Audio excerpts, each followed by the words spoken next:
Hello and welcome to Us Sisters Back.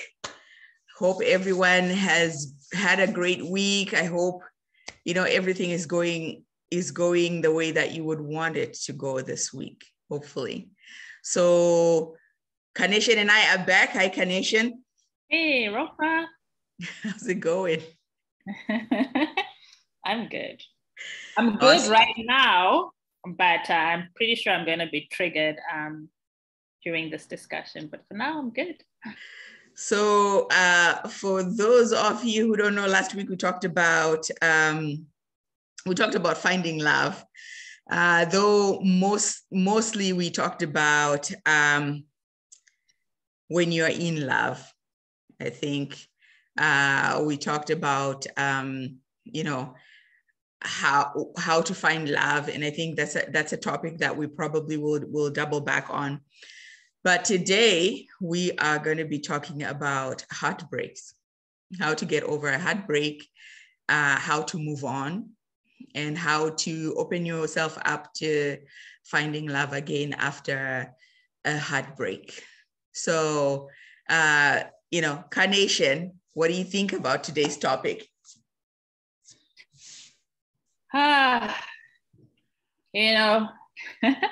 Definitely, definitely a heavy one. Definitely a heavy one for sure. It's, when I was young, I didn't understand, how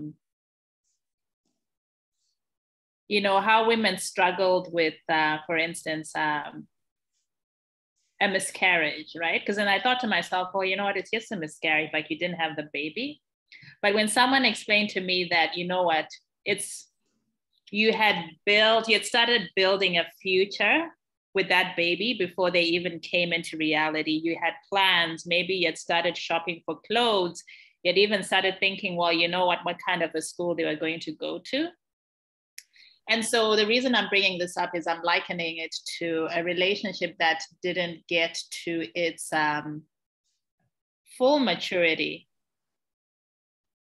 It's painful because you're not just mourning the loss of that person, but you're also mourning what could have been, the plans that you have made, the plans that will never come into fruition.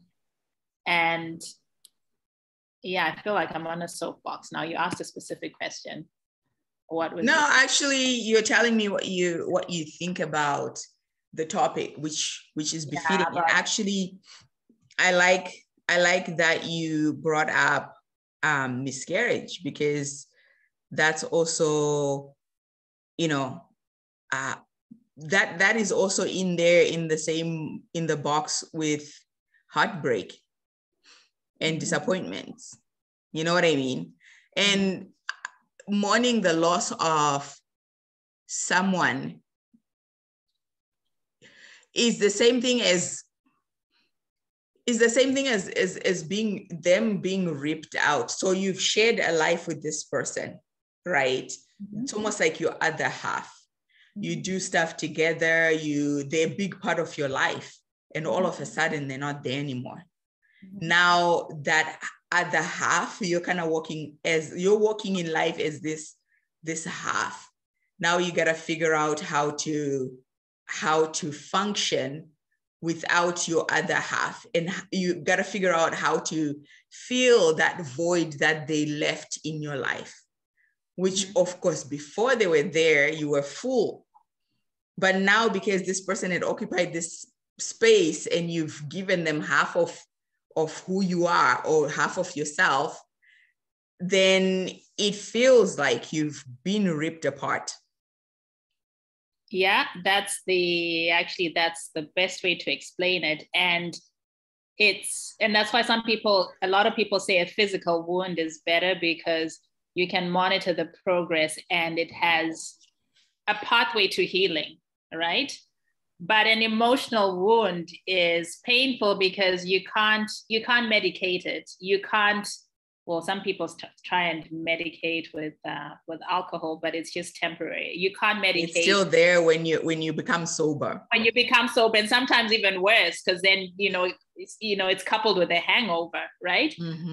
But that's how it feels. It's an emotional wound and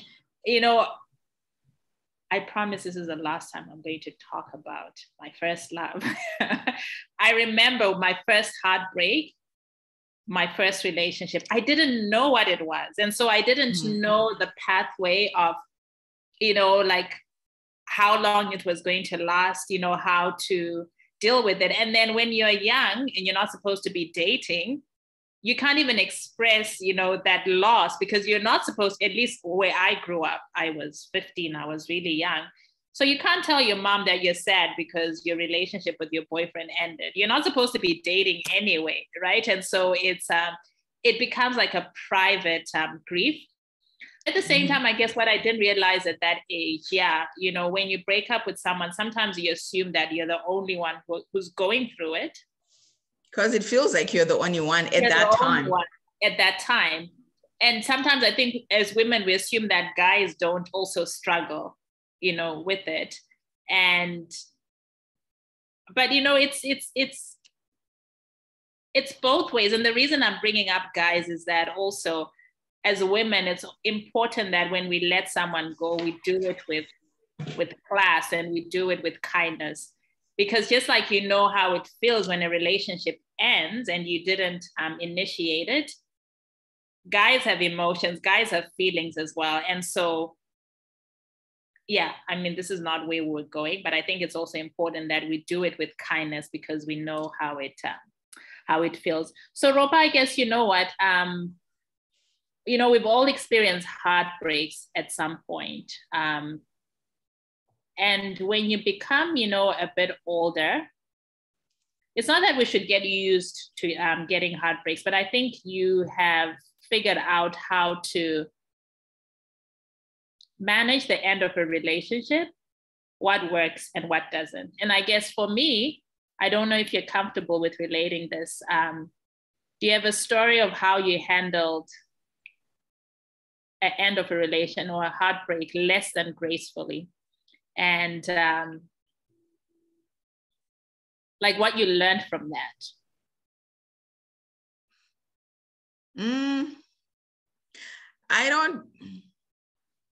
Funny enough, I don't have a story like that because most of if it's me initiating a breakup, I've always been kind in the way that I do things. And when I break up, people always know why.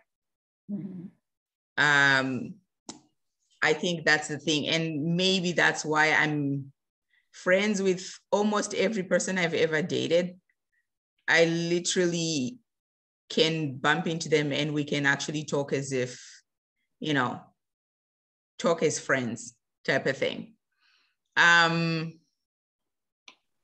trying to think if I ever ended something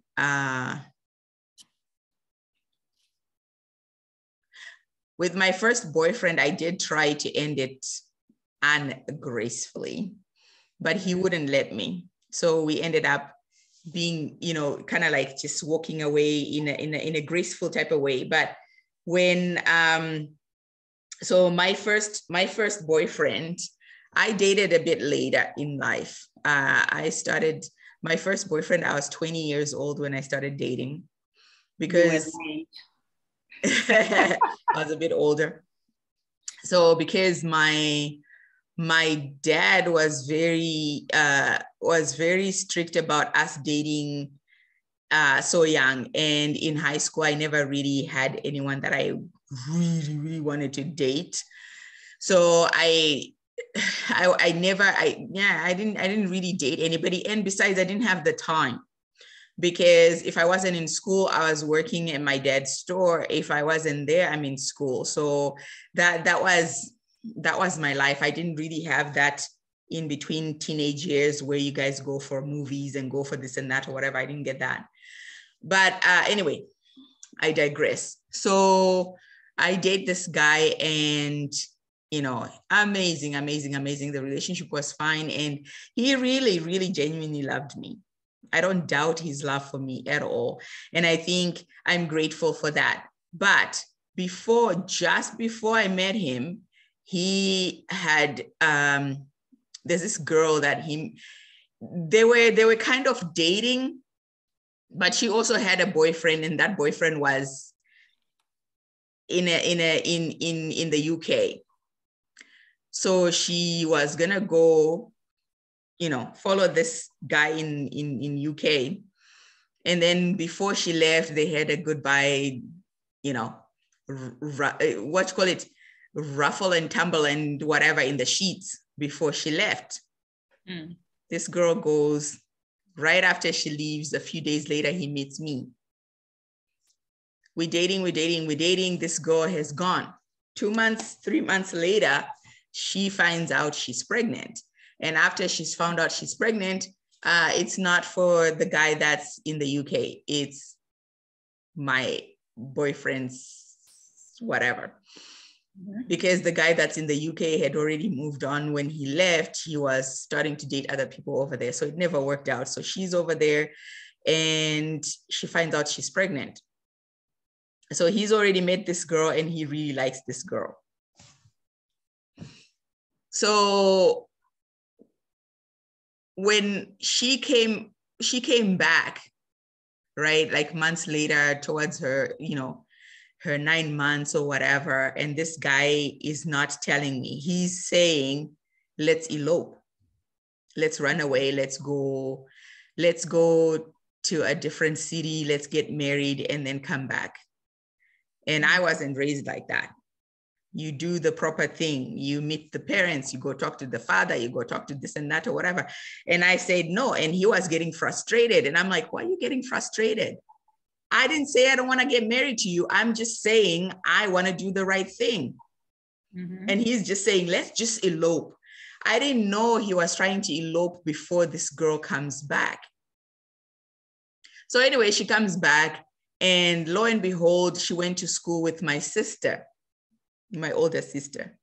So they went to school together. I don't know if it's high school or primary school, whatever school, but she reached out to my sister and she's like, well, your sister is dating my man. We're trying to have this, you know, family. We're trying to make things work and she's in the way, blah, blah, blah, blah, blah, blah. Then my sister comes to tell me and oh my God, tons of bricks just hit me hard. And I was just like, I don't know. So my sister is like, you need to call him. You need to tell him you want your stuff. You need to this and that. And blah, blah, blah. My whole thing when I was thinking about this was, okay, I need to sit down with him and talk to him and figure out what's going on. But my sister was like, you need to call him right away, ask for your stuff. Blah, blah, blah. So she policed me. So she went with me to the phone. Remember landlines? Went with me to the phone and she was standing there waiting for me to be like, I want my stuff and whatever. So anyway, I called him. I'm brokenhearted. And I said, is it true that this is what's happening? And he was shocked, didn't know what to say. Then I said, okay, you and me, it's over. I need my stuff. So my sister is waiting there to hear me like shout and say, I want my stuff. So you know, I'm like, I want my stuff. I want my this and that. You and me are done. And he's like, Ropa, listen, this girl had another boyfriend. It does not mean that my child, it might not even be my child. There's no guarantee I'm going to marry this girl. Don't do this. And I said, no, I'm done. I'm out. So anyway, I hang up the phone and my sister is like, right. So anyway, I'm heartbroken. This is the first guy I've actually like really, really loved, or first guy I've actually dated. I've been asked to date so many times. There've been guys that I thought were cute, but this one is the one guy that I had actually said yes to. So anyway, I think that took me aback a little bit, and that really, really, really, really broke my heart. So anyway, So that breakup happened because of that situation with another woman. Okay. With another woman. He wasn't cheating on me, Yeah. It just so happened that a mistake that had happened before I got there ended our relationship. I know some people can look at it and go, well, why didn't you give him a chance? But back then, I didn't want to be the one that's fighting for this man. And what about her and her child? Because she was saying they're dating, and he was saying, well, she went with another man and there's no guarantee. And he could not let me go, which of course it did take me a while to get over him as well. Even after I started dating my second boyfriend, he could not let it go. He would come and he would want to talk, and you could tell he was broken just as much as I was, but I needed to let him figure things out before anything. I think to me, it was just like, I can't. Okay, so in that case, I guess there was a reason you initiated the breakup, and you're saying that, you did it, less than gracefully. I think initially, but like initially when I made the call, it was not graceful, whatever. But after we sat down and we talked, we talked amicably in a graceful way. And I said, I don't want to be in between you and this person that has a child, because now you have to worry about the child as well. So that ended gracefully, and we're still friends. But at the end of the day, it's that what could have been type of situation, Yeah, had they been, yeah, third party. Do you have a? Sorry, I was gonna say, do you have a experience of when you ended things less than graceful? Because I don't have that, right? So I can't really give the viewers a time when I ended a relationship less than gracefully. Actually, nothing. Did I? Nothing comes to mind. But the reason why I bring that up is, in the heat of the moment, whether you're the one who's wronged or you're the one who's being let go, it's really important. It's easier to say than actually do it. I think it's really important how you handle yourself, because it's a significant time, and that's how you're going to be remembered, right? And so I think from a female perspective, in terms of handling a heartbreak, it's important that if it's being initiated by someone else, it's important that you maintain your composure, right? You maintain your composure as much as possible, because it's such a poignant moment that it's the end of a relationship. It's a defining point, and however you act in that, type of situation is how you're going to be remembered. And so I think based on our different temperaments, I know some people want to break things. Some people maybe, you want to destroy his car, or you want to use expletives. Oh, whatever. I mean, I think, yeah. But I think whatever, we respond in very different ways. But I remember, for instance, Kate Middleton's experience.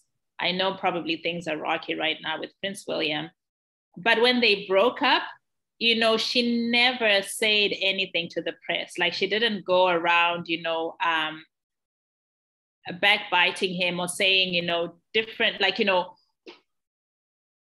inappropriate things about him, or sharing, personal details about him, because the relationship had ended. She maintained her class, she maintained her dignity, and eventually they got back together, right? And so I guess what I wanted to say is, when a relationship ends, don't lose yourself in the process, because first of all, that's how you'll be remembered. And I know sometimes it's easy to let yourself go, whether you're going to start binge eating or I don't know, drink more than you usually do, or just stop taking care of yourself. That person has moved on and you're regressing and not taking care of yourself. So be mindful that, life has to move on. And in the process, you need to improve yourself as life is moving on.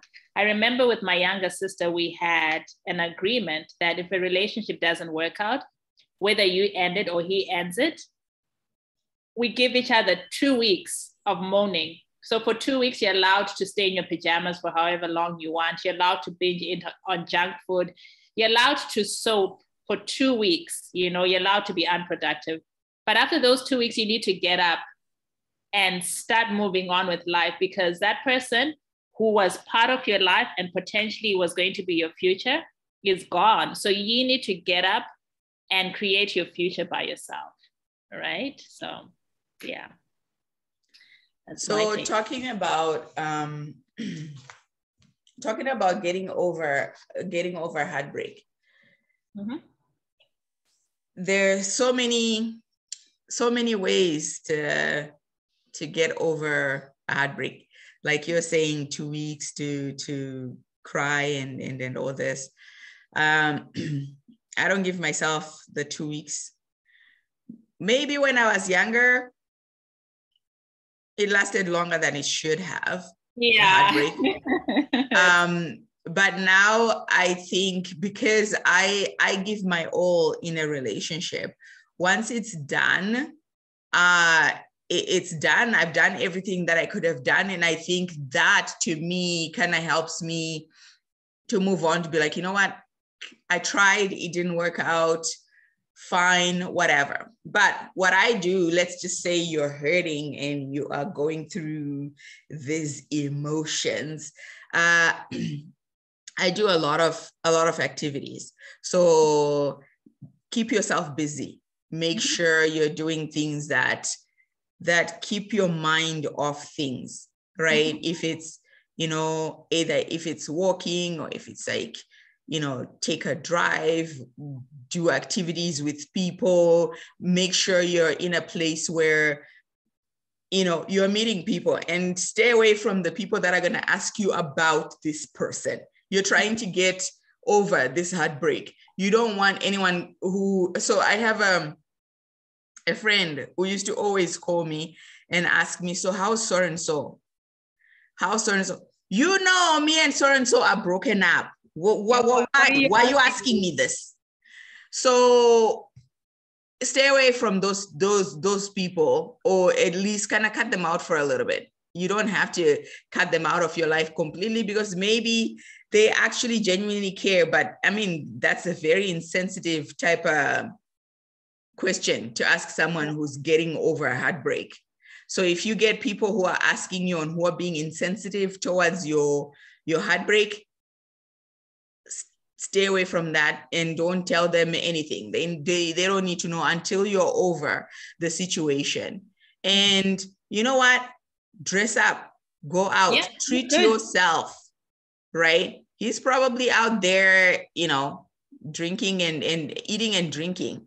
So why are you in here bawling your eyes out?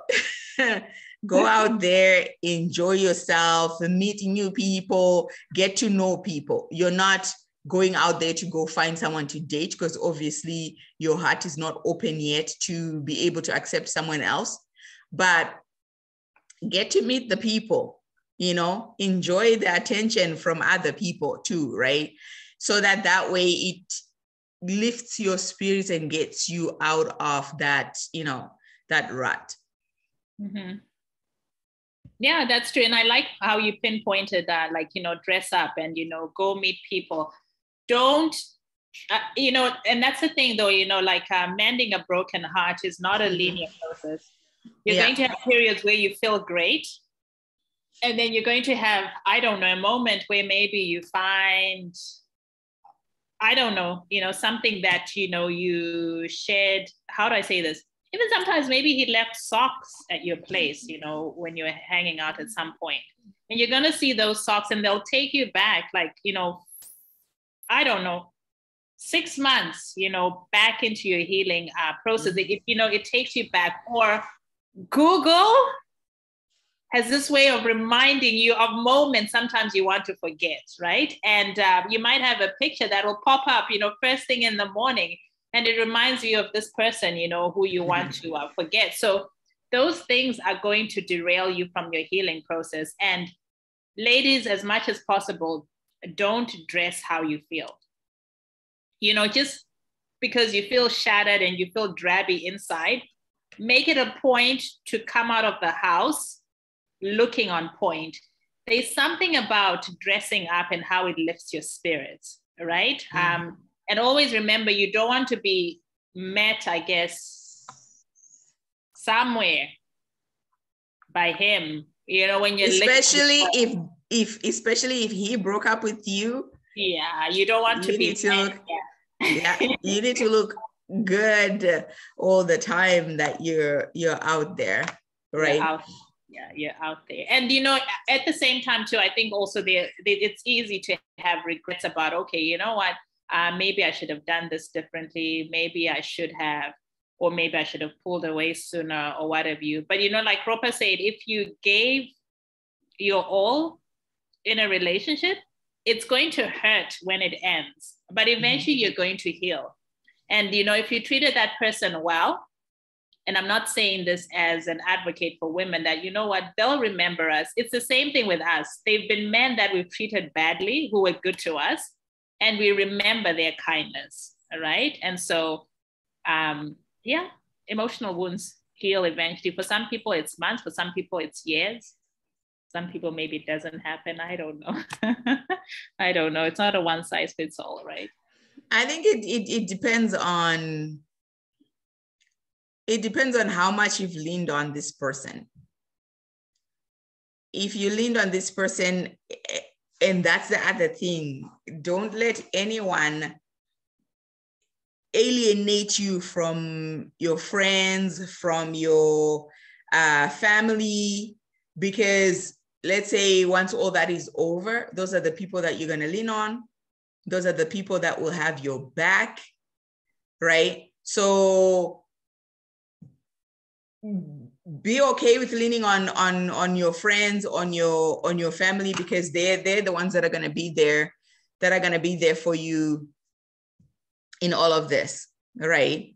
So yeah, I think, and we're talking about, like, let's say relationship heartbreaks. There's also friendship heartbreaks. There's also like Carnation was saying, miscarriages, where you're like, you're heartbroken that you never got to hold or never got to, and especially for people who've been trying for a really, really long time, and finally you took in and lose it right away. It's really heartbreaking to think about that. So the main thing is, like Carnation was saying, give yourself some time to grieve if you need to. Right? Don't ignore that. Don't ignore those feelings. Yeah. Exactly. I know I was saying, oh, I never give myself that much time. That's because I've gone through a lot of heartbreaks, and I feel like I'm now a veteran. So, the guy I'm with, I don't know if I will grieve as much as I used to when when I was younger, when I was in my early 20s. It took me years and years and years to get over a person. But now it's like, okay, you know what? I did my best. I tried everything that could have happened. Most likely you saw it coming anyway. Mm-hmm. Right. And because I find if a person breaks up with you, you are the one that develops the most by the time you bump into them again, type of thing. Because they've broken up with you and you're like, okay, what is wrong with me? I need to fix this. And it makes you introspective. You look into yourself and go like, okay, so this is what happened. This is what went wrong. This is how I could have fixed it, or maybe this is how it can be fixed. So you go out of your way to fix and to grow and to build yourself. By the time you get to the next relationship, you are now better than you were before. Mm-hmm. So that's another way of getting over heartbreaks, improving yourself so that, the next person that you're with is going to find you at a different level. And also the person that let you go or that you let go is going to see you in a different level type of thing. Yeah. And I also like, what you pointed out in terms of, working for yourself. I think we also have to be really honest with ourselves as well. It's easy sometimes to say, okay, the relationship ended because the other person, was mean or they were selfish or what have you. In some cases, it wasn't a good match, and maybe you were matched with a selfish person. But I also think it takes two to tango. So in that introspection, also be honest with yourself on things that you need to work on. It's not just, sometimes I think there's toxic niceness, right? We talked about it in another, episode where, maybe you're too kind, maybe you're too giving without expecting the other person to give back, and they just take you for granted. So there's one thing to be a nice person, and it's another thing to be a doormat, right? And so if that becomes your repeated trend where, you're dating guys, they come, they take and they leave you despite you saying, well, I'm a really nice person. Being a doormat is not a good thing, right? So I think, there are traits we consider positive that can actually sabotage our relationships and lead to heartbreak. Yeah. And hopefully, let's say if you're a nice person, there's nothing wrong with being nice. At the same time, if you're too nice and you find this person is taking advantage or taking you for granted, then you need to cut that off right away. You don't have to wait for it to go 2 years, 3 years while you're trying to fix this person. All right. Whenever a person walks into a relationship, they should be ready 100%, and you should be growing together as opposed to you raising this man as if he didn't have parents. Mm-hmm. So the main thing is, if that person is taking, that means they're not for you. You are a giver. Being a giver doesn't mean you also don't want to receive. Uh-huh. Right. So yeah, I totally agree. Not being a doormat. And if you see that this person is trying to make you into a doormat, kick them out of the way right away. Kick them to the curb. Mm-hmm. Yeah, kick them. And mm-hmm. There's another thing also. How, so people, when we talk about being brokenhearted, we talk about being dumping and being dumped, mm-hmm. right? There's also such a thing as, letting a person go because they are not the right person for you. Mm-hmm. So technically, would you say that person broke your heart, or you broke your own heart by letting that person go, even though it hurts to let them go? You love this person, but this person is not good for you. Even though they love you, but at the end of the day, they are just not the right one for you. And if you stay with this person, you are not going to get to the level that you need to get, or you are going to be derailed. And so the question, I'm sorry, I was thinking of a response, and so my question is, you can actually break your own heart when you let go of a person. They didn't do. Actually, I read something the other day on a friend's page that said, just because a person was toxic or the person was wrong for you, it doesn't mean that your heart doesn't break when you let them go, right? Perhaps it's just part of attachment as well, right? Whether the person was a good match or they weren't, you were attached to that person. You know, Fridays were symbolized by you being together. Weekends, you know, were symbolized by you being together. You know, you did a lot of things together. So it's just like, for instance, like you were saying, you know, even with a friend, you know, you can have a heartbreak when a relationship ends with a friend, when you break up with a friend, because they've left, you know, they've left a void, and it hurts. And, you know, I think it's really important for us to be able to feel those feelings, but also realize that, you know, there are people you can talk to.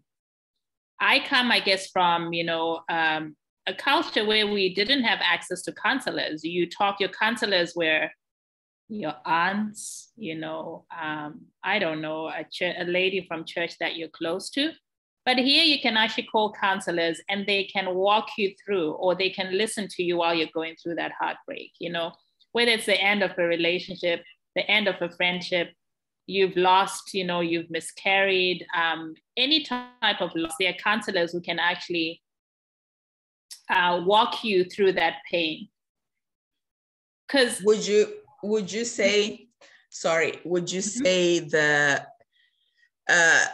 heartbreak you get from losing a loved one is, I mean, a lover, or you don't like that word, a partner? The heartbreak you get from losing a partner is the same heartbreak as losing a close friend. Would you say that's true, or is it a different type of pain?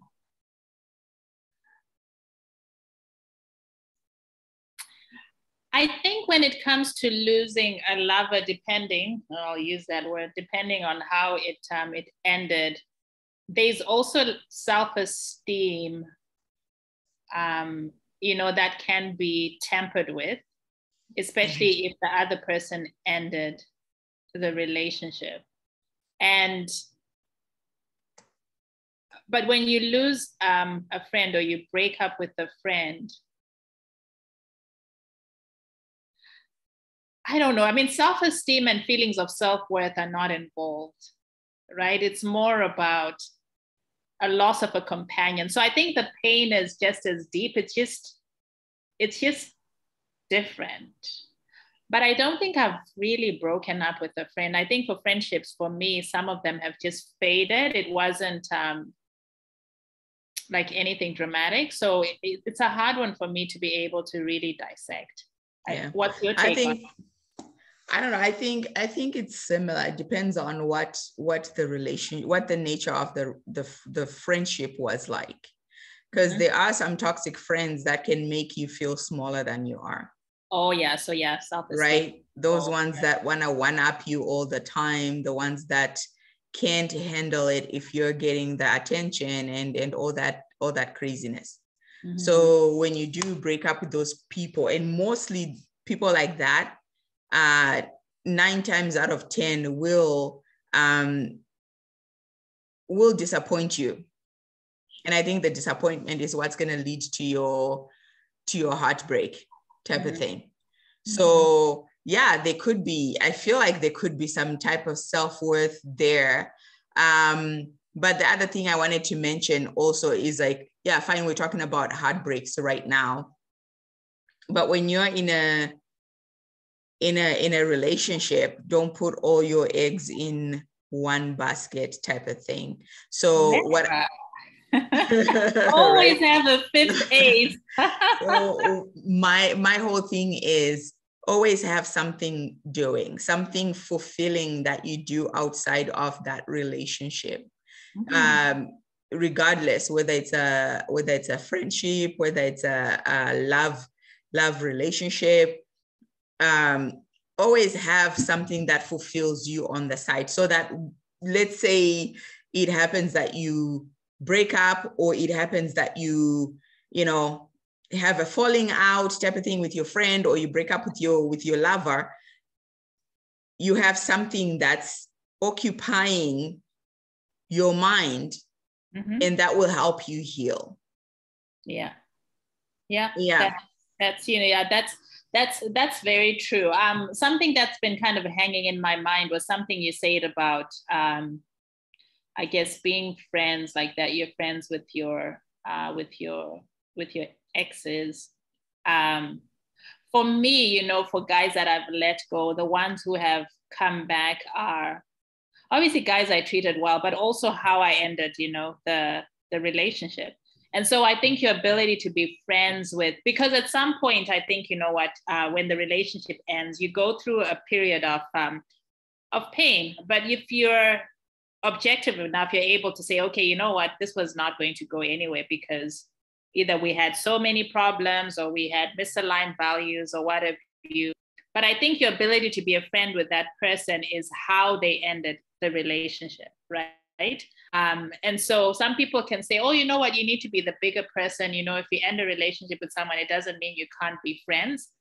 But how do you define a friend, right? A friend is, I think the same criteria for like how you define a friend should be the same. I think you should expect in a partner when a relate, because I guess what I'm trying to say is your ability to be friends with that person is based on how they treated you during that relationship and how they ended the relationship, right?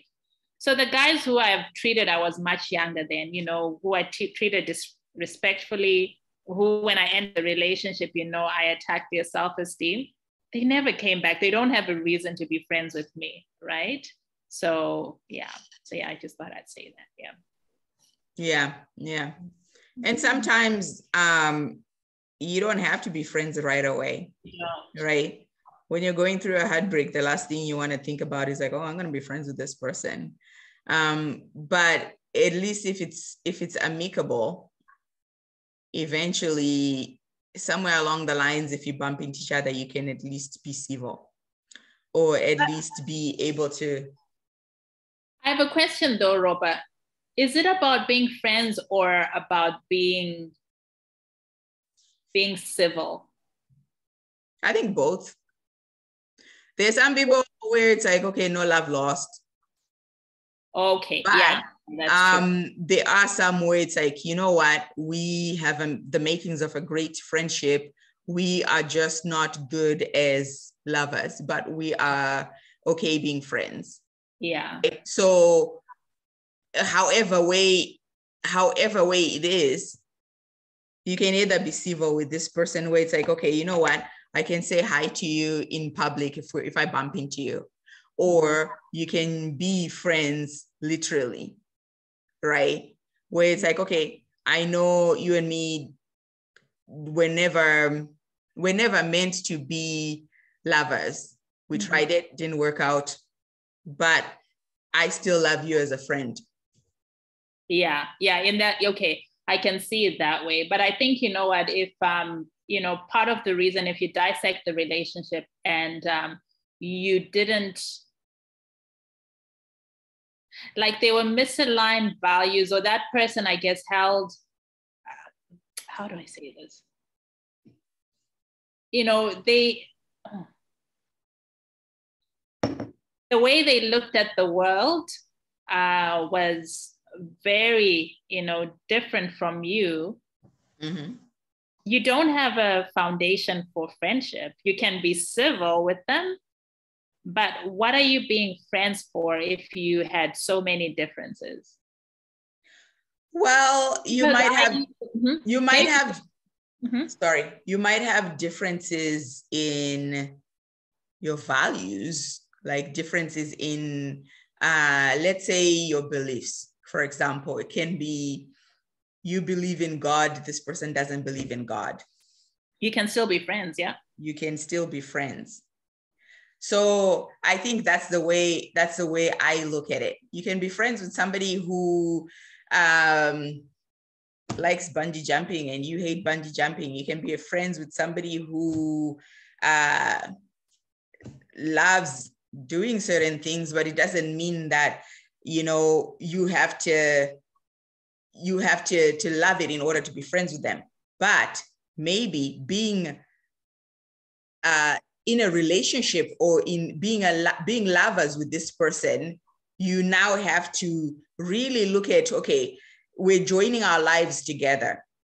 I don't like bungee jumping, which I do. Okay. I do love bungee jumping. But anyway, I'm just saying, for as an example, I don't love bungee jumping. I don't like going camping or wherever. And this person likes doing it. And it makes them sad that I can't go with them.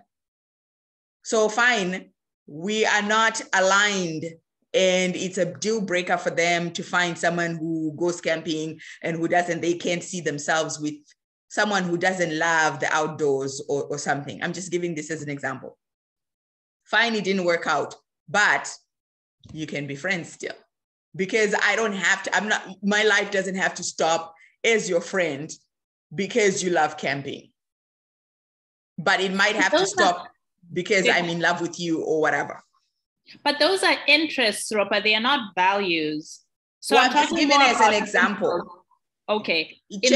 Change camping to a value, and you get the sense of what I'm saying. Okay. Yeah, because I think, you know what, when I think of values, it kind of titters on morality as well, right? Like it titters on morality. And I think for me, you know, in one of the episodes, it depends though. Some people, the way they think about values is different from how you look at it. Yeah. Yeah, but right? Because you can look at it and go like, well, these are my values. These are things I can never change. These are me, right? Someone can say, you know what? I value quality time. That's one of their values, right? But then at the same time, is it moral or immoral to spend quality time with somebody? Yeah, well, like you're saying, I guess, you know what, we look at it different, because I'm talking more about like, core values. And I think, you know what, this is not the... Yeah, because the way I'm looking at it is you would have then to define what those core values are in order to call them and say, you know, these are the values or whatever. In order for you to talk about values, you really have to define what the core values are, because they're different from person to person. Yeah. And you know what, I guess that's not I'm the one who brought it up, and it's not, I'm veering you off of what we're talking about, which is managing heartbreaks. But I think that's also part of managing heartbreaks is try and minimize the risk of something not working out by finding, you know, someone, I guess, who has the same values as you, right? Most of the time, remember what you said about heartbreak, that you probably saw it coming, right? The red signs, the red flags were all there because you saw it coming. You know, you're not this, you know, you're not the same. You know, ultimately, I think for me, it's also just reminding people that, you know what, you don't have to go through it alone. I mean, we've heard people who were seemingly fine at work, and, you know, tragically, you heard, oh, they haven't come to work for a few days, and they ended up committing suicide. And, you know, some people, and I think for me as a healthcare worker, I've managed a few suicide attempts because of heartbreaks, right? So it's important for you to realize that it will pass. When you're feeling low and down in the dumps, make sure you're out in the public, right? Out in the public doing stuff. Don't lock yourself in an apartment by yourself, because that's when you get into a dark place. And for those that have, you know, not as strong coping mechanisms, suicide is real. I've experienced a lot of attempts, you know, with patients that I've taken care of. And it's not, and then for our young viewers, that guy that you are losing your head over, you know, or losing yourself and saying you'll never find another, there are so many, you know, there are so many. And, you know, I can't really speak for marriages because that's different. You know, it's people joining their lives together, their kids involved, their families involved. But there's life after a divorce. If it didn't work out, despite what you did, there's life after it, right? And as Ropa was saying, and actually I got this advice from a guy as well. He was saying, go get your own. Don't get so lost in being a wife, in being a mother, that if that relationship doesn't work out, despite your best efforts, you don't know where to start. You know? And the thing too is don't make permanent decisions over temporary situations, Mm-hmm. right? So, for example, suicide is a permanent action, permanent decision over something temporary. And I know that a lot of times when you're depressed, I think eventually in the future we will talk about depression, because it's hard for people to really understand until they have gone through depression. But you sometimes when you're going through things, it feels like there's no end. Feels like there's no light at the end of that tunnel. And that heartbreak is so intense, so painful. So consuming, you can't breathe. So consuming, you can't breathe. You can't walk from your bedroom to the kitchen without like wanting to fall down and curl up into a ball because it's so painful. Yeah, I remember my first one. Yeah, because you don't know, like, and you can't talk about it with anyone as a young person. It's like, and right? even if you can talk about it, sometimes you don't know how. Yeah. You don't know how to talk about it. But know that it's gonna pass. It's gonna end. The pain will subside over time. It sucks that it's happening, but it will get better as time goes on. You just have to give it time. You just have to hold on and hang in there and do stuff. Go out there. Don't stay in your room and cover yourself with your blankets type of thing and think about this thing. That's how you go deeper and deeper into depression, because you don't have anything that's distracting you from the situation. So when you're dealing with heartbreak, the biggest thing is to go out there, do stuff, and don't stay by yourself too long while you're like, thinking about all the situations and the scenarios, how you could have handled this better. How could this person not, I remember when I had this breakup I had that was so painful. Every breakup was painful when I was young anyway, but this particular breakup, there was a song that had just come up by what is the name? Jordan Sparks. Yeah, I remember that. No air. And I really felt like there was no air. Well, you can tell that I've heard the story many times. Yeah, I remember that. And every single time and for some funny reason on the radio, it was so popular, that song always came out. So when I thought I was fine and I'm driving, I get the radio on, and then from nowhere, how you gonna be without me? No air, no air. And I'm like, I can't breathe. Yeah, I remember.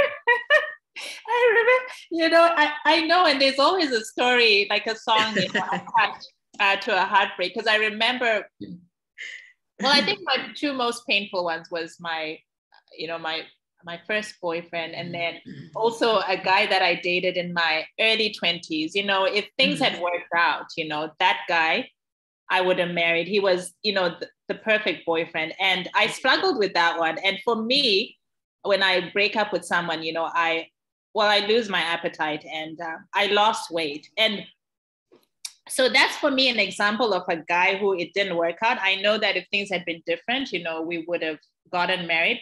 And up to now, we still talk. I never had anything bad to say about him because it was just circumstances. And that's an example of someone I can be friends with, right?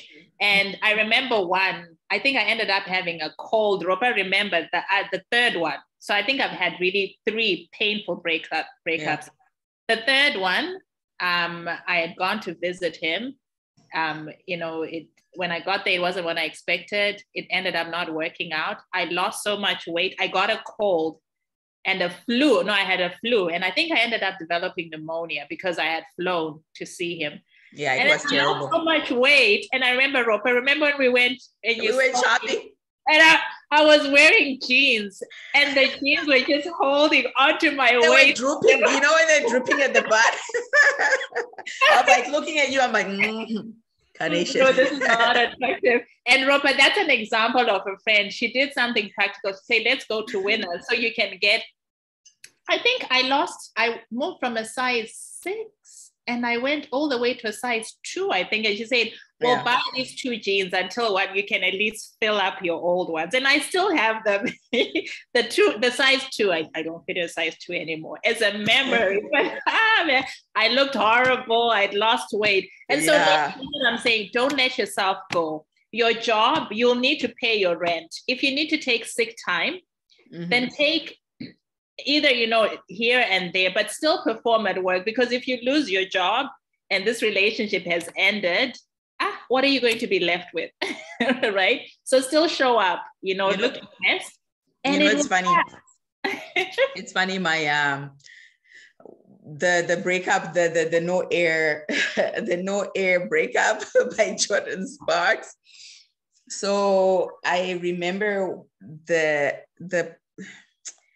person anyway. It's weird because there were multiple breakups with this person, and there was one where I was at work, and I think the person broke up with me over the phone or something like that, and it gutted me.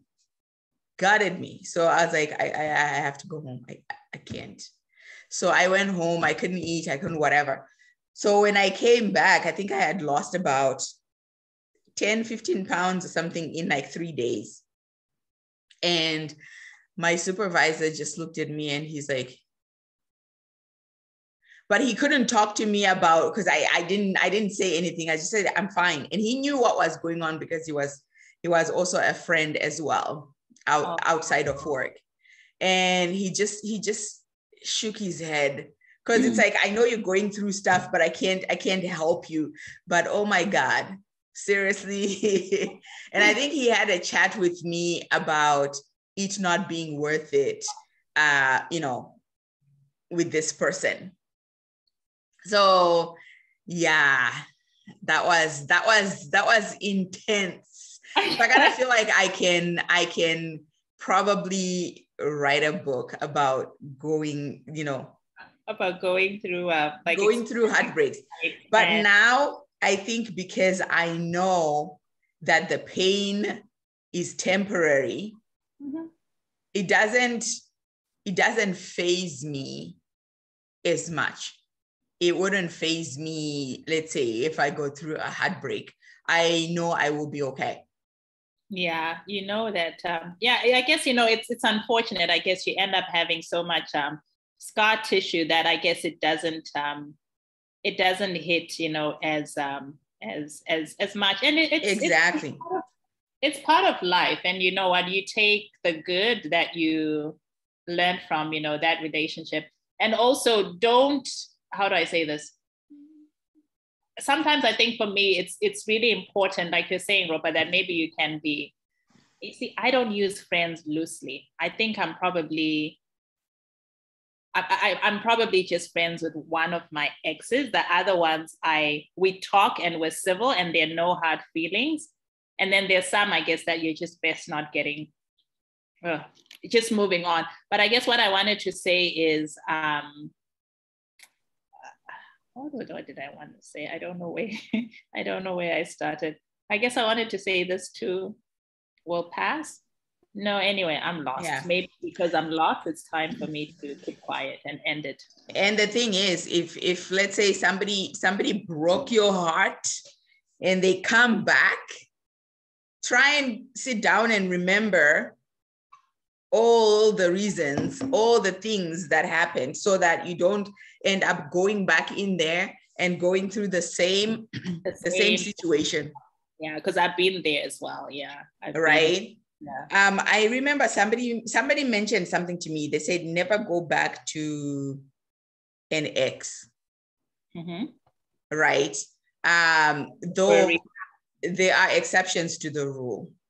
If that person was a nice person and you guys were young and were not yet mature to be able to handle the level of relationship that you were getting into, and there were no big issues there, both of you are good people, you might want to look into it.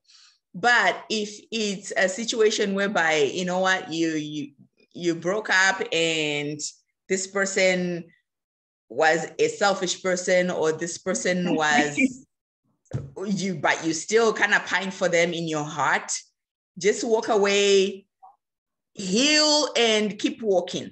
It's painful, but keep it moving. Keep it moving, because you know there's so many good men out there, amazing men. You don't want to be stuck with one that is giving you less than you deserve. Yeah, that's that's true. Let's just learn to pick yourself up and keep it moving. But also, I want to advocate for our men out there, ladies. Let's make sure that when we're letting a guy go, we do it with with grace. And even though sometimes men don't do it with grace, they that's what I was gonna say. That have your own standard, and also, how do I say this? Ending a relationship, before you get into another one, because if that other person that you broke up with or that you disappointed ends up, it's not a nice feeling to know that, oh, you know what, this person was talking to someone else for 6 months before they broke up with me. Then it feels like, you know what, you were really hoodwinked. It's not a nice feeling. So basically what I'm saying is the standard that we expect in a relationship, we should be able to do it as well. Because it's not just, men that break hearts. Women do that too. Women. Oh, everybody breaks a heart. And not only that, there might be a person that really liked you, that approached you, and you said no. You broke their heart. You broke their heart. So yeah, definitely. Though at the same time, ladies, if you need to talk to somebody, please do talk to somebody. The most tragic thing is to lose your life or, end your life because of another person. It's not worth it. It's not worth it. Never will it ever be worth it. It's not. So yeah, get you some help, talk to someone. If you can't talk to your family, because sometimes it does happen, your family won't understand sometimes. Mm-hmm. Talk to somebody. Like Carnation was saying, there are counselors, there are, helplines, like even, the kids helpline, you can just call them. They can make sure you get the resources that you need. Don't end your life because of another person, because that's a temporary solution to, that's a permanent solution to a temporary problem. Yeah, that's true. And a little bit of dark humor here. As someone who's worked in healthcare for years, sometimes a suicide attempt can be botched. You stay alive and, you've either messed up your face, your neck, or what have you, or sometimes if it's not a complete suicide, then you're leaving with the scars of what you did.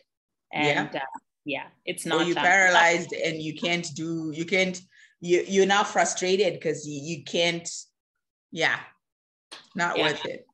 It's not worth it. I think in this case, we should have played I'm a Survivor and not How Am I? Each time I hear that song, how am I going to breathe without air? I just turn it off. It's like, I've heard it enough times. Anyway, on that note, Ropa, I think have you said enough? Out there in the water so deep. Have you said enough words of wisdom to end our segment? Words of wisdom. You know what? It's temporary.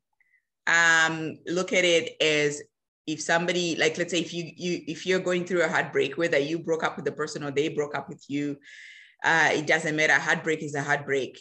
Know that it's temporary, and know that, it's gonna pass. You are gonna meet the right person. And actually, this is a time for you to, self-improvement. Yeah, exactly. This is a time for you to improve yourself, to grow as a person, to sit down and actually figure out what you would like in your next relationship, and then go out of your way to get the kind of relationship that you want, and don't compromise on that. So everything that happens, it happens for a reason. And sometimes it's a blessing in disguise. So, take that opportunity, work on yourself, and be the better version of yourself in the next relationship. Very true. What are your words of wisdom?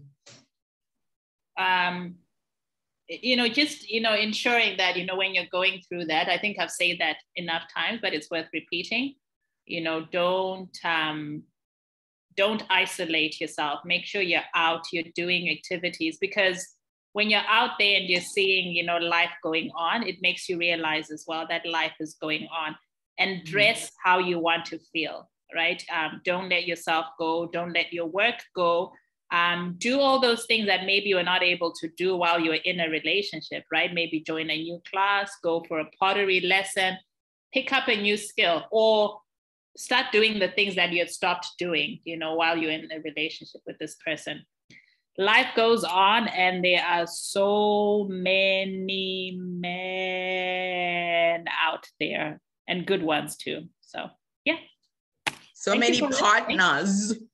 Yeah, and lovers, as Ropa says. That's why I say lover, because some of our viewers don't date men. Oh, yeah. So when I say lovers, it encompasses either male or female. Yeah. Right. So that's why I say lovers and not men, women, or whatever. But true. On that note. Yeah. On that note, you ladies have a great week, and catch you later on A Sister's Back. Bye.